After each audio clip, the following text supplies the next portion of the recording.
నగరాలకే పరిమితమైన కార్పొరేట్ స్థాయి వైద్యం కోదాడకు అందుబాటులోకి తేవడం అభినందనీయమని రాష్ట్ర భారీ నీటిపారుదల పౌర సరఫరాల శాఖ మంత్రి ఎన్ ఉత్తమ్ కుమార్ రెడ్డి అన్నారు. కోదాడ పట్టణంలోని హుజూర్ నగర్ రోడ్లో ఫ్లైఓవర్ వద్ద నూతనంగా ఏర్పాటు చేసిన Sri Venkateswara multi super speciality హాస్పిటల్ను ఆయన ప్రారంభించి మాట్లాడారు. కోదాడ హుజూర్ నగర్ ప్రాంత ప్రజలకు అందుబాటులో కార్పొరేట్ వైద్యాన్ని అందించాలని వైద్యులకు సూచించారు. పూర్తి వ్యాపార దృక్పథంతో కాకుండా వైద్యులు సేవా దృక్పథంతో పేద మధ్యతరగతి ప్రజలకు సేవలు అందించాలన్నారు. ప్రజలకు విద్య వైద్యం అత్యంత ఆవశ్యకమని కోదాడలో మెరుగైన వైద్య సదుపాయాలు అందుబాటులోకి రావడం ప్రశంసనీయమన్నారు. వైద్యశాలలో హైదరాబాద్ వంటి నగరాలకు దీటుగా గుండె ఊపిరితిత్తులు మెదడు నరాలు మూత్రపిండ వ్యాధులు క్రిటికల్ కేర్ ఎమర్జెన్సీ సేవలు అందుబాటులో ఉన్నాయన్నారు. ప్రతి విభాగానికి అనుభవజ్ఞులైన వైద్యులు వైద్య పరికరాలు వ్యాధి పరిశోధక యంత్రాలు అందుబాటులో ఉన్నట్లు పేర్కొన్నారు. అనంతరం వైద్యశాల యాజమాన్యం మంత్రి ఉత్తమ్ కుమార్ రెడ్డిని ఘనంగా సన్మానించింది. ఈ కార్యక్రమంలో నిర్వాహకులు doctor Ravuri Sivaprasad, doctor Narender, SVS hospital వైద్యుల బృందం పాల్గొన్నారు.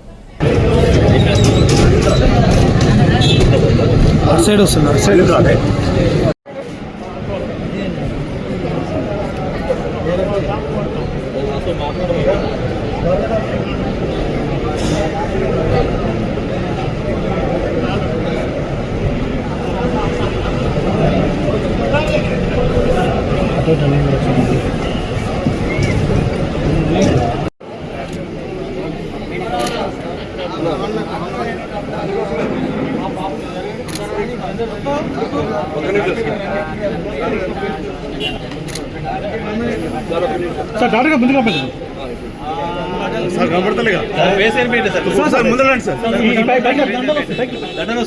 దండలపై నరసింహరావు దండలపై right sir okay okay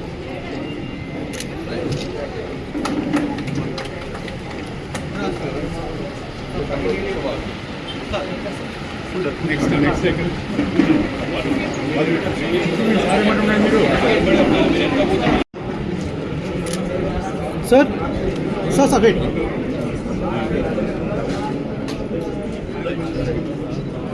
sir ఒకసారి వెయిట్ వెయిట్ వెయిట్ కొంచెం ముందుకు రామ్మా. Okay thank you.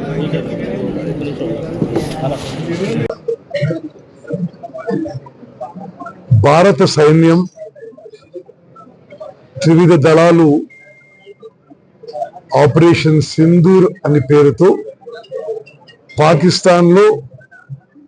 Pakistan occupied కాశ్మీర్లో 9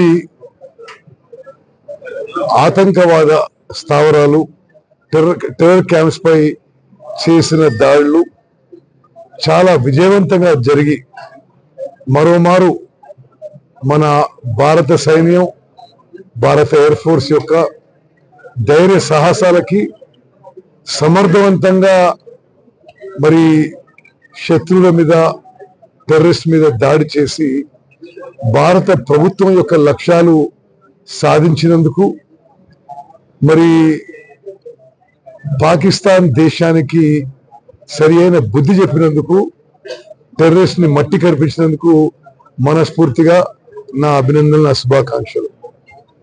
మీలో చాలా మంది తెలుసు, నేను కూడా ఇండియన్ ఎయిర్ ఫోర్స్ లో వైమానిక దళంలో యుద్ధ విమానాల పైలట్ గా చాలా ఏళ్ళు పనిచేశాను. మరి యుద్ధ విమానాల పైలట్లు కానీ సైన్యంలో ఉన్న వాళ్ళు కానీ అందరూ కూడా మరి నిన్న ఆపరేషన్ సింధూర్ లో చాలా సమర్థవంతంగా చాలా చాకచక్యంగా ధైర్య సాహసాలతో ముందుకు పోయి దేశం మొత్తం గర్వించదగ్గ విధంగా వారి విధులు నిర్వహించడం మరి నేను మనస్ఫూర్తిగా నా అభినందనలు తెలియజేస్తున్నాను. వాళ్ళందరికీ భారత సైన్యం యొక్క వీరోచిత పోరాటం, వారి display of extraordinary courage and guarantee నేను సెల్యూట్ చేస్తున్నాను.